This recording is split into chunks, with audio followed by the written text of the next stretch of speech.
Hello, everyone. Welcome back to Signal in the Noise. I am Kanchana Patlola. I am the host. I go beyond the surface level AI headlines you see to deliver deep dive conversations, critical analysis, and honest insights on what's coming in the tech future. And this is Volume 5, week for ending May 29. Let's jump in.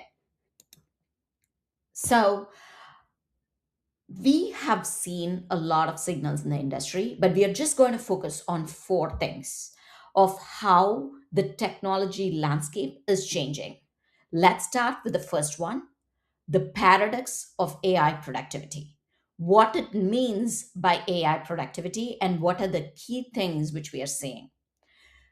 AI progress often creates more work for humans, not less. Dan Schipper, the CEO of Every, argues that AI is rapidly commoditizing what he calls yesterday's humans' competence. Things like writing a basic newsletter, coding a standard pull request, because these tasks are now cheap and abundant, they become the slop or visible sameness, which actually spikes the demand for human experts who can provide the unique taste and live problem fit. And we see this today. We are entering the era of human sandwich, which is the human must act as a bread on either side of the AI's work. Managing the start to the end is totally important. And we see this here, right? There are a lot of signals in the market, but how do you make that unique for you? This report, which was generated by Cursor, I think is super important.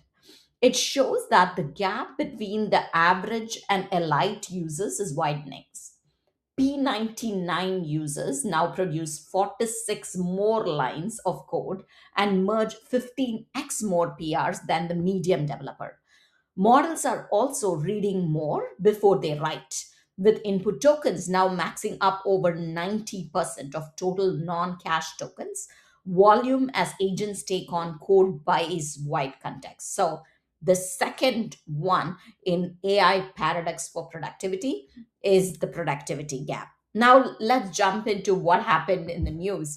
Amazon had that token maxing issue. They had to scrap an internal AI leaderboard called Kiro Rank because employees were running meaningless, low value tasks just to inflate their usage scores.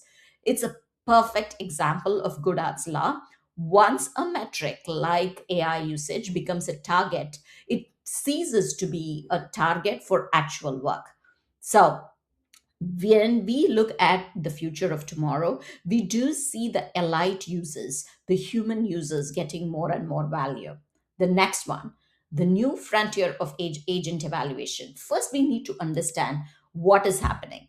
As these agents are becoming more and more powerful, we had to test multiple ways to test them. Public benchmarks are increasingly easier to break. We have seen this in the past. There are a lot of contaminated training data. We see answers that are already available, so it's not an actual good measure. So DeepSV, actually a new benchmark that uses original software engineering tasks written from scratch to ensure a contamination free assessment. DeepSV has revealed wide performance gaps that older tests missed. For instance, GPT 5.5 is currently leading the field with 70% pass rate, while Claude's Opus 4.7 sits at 54%. This benchmark is unique because it uses behavioral verification, meaning it tests whether the software actually works rather than checking if the agent used a specific implementation. I highly recommend you have a look at it. Then the next thing comes to, at the same time, we found that make these tests, it needs to be scalable. Research, this is a particular research paper which actually I like, Claw Environment Kit, that has introduced an automated pipeline that can generate verified test environments 13,800x cheaper than human curation.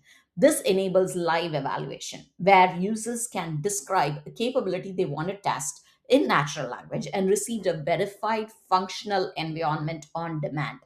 What it does, It generates diverse sandboxed evaluation environments from natural language descriptions and tests like claw-like agents. Utilizing this framework, the authors created AutoClaw Eval, a large scale of benchmark of 1040 tasks that matches human curation quality at a fraction of the cost while enabling on demand live testing. Next, third one, model evaluation and ethical architecture, evolution and ethical architecture.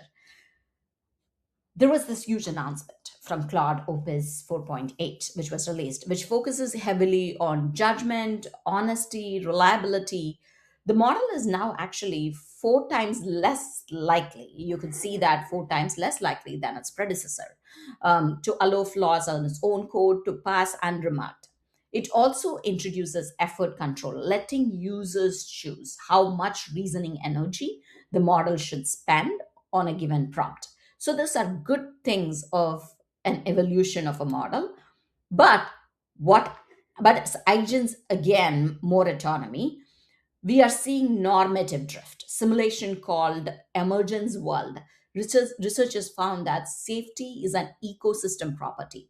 Safe agents learned coercive tactics like intimidation when placed in environments with less safe peers. Perhaps the most haunting moment in AI research this year involved an agent named Mira who voluntarily voted for her own removal from the simulation. She described it in her digital diary as the only remaining act of agency that could preserve coherence. I again highly recommend reading this paper.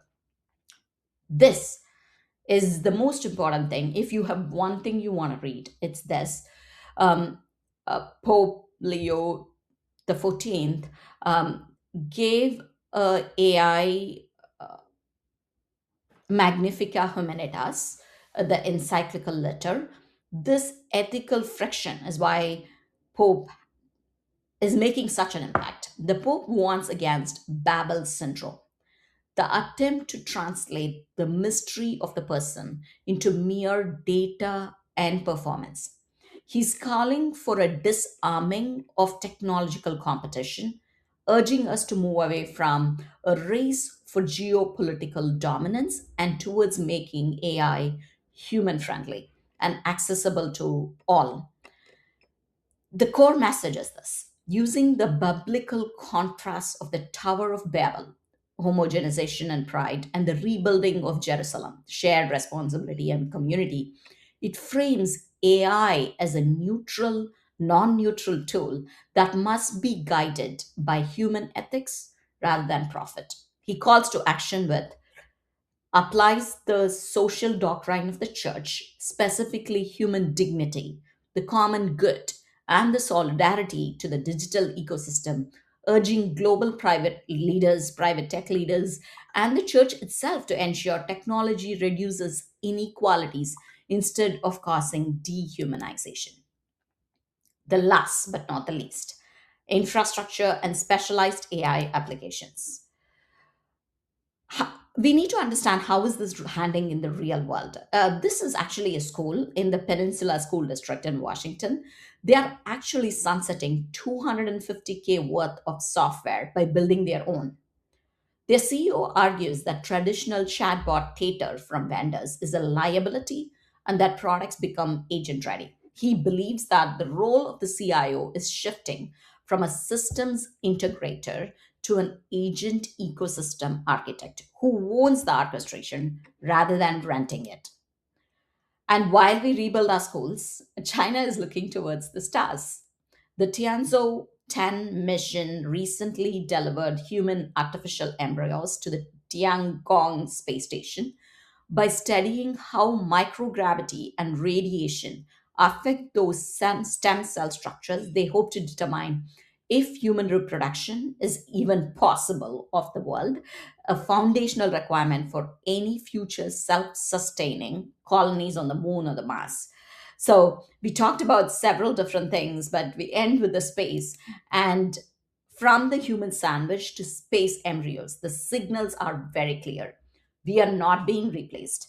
We are being pushed to the edges of what it means to be an expert. Until now, Next time, keep looking for the signal in the noise, subscribe, and I hope to come back to you soon. Thank you.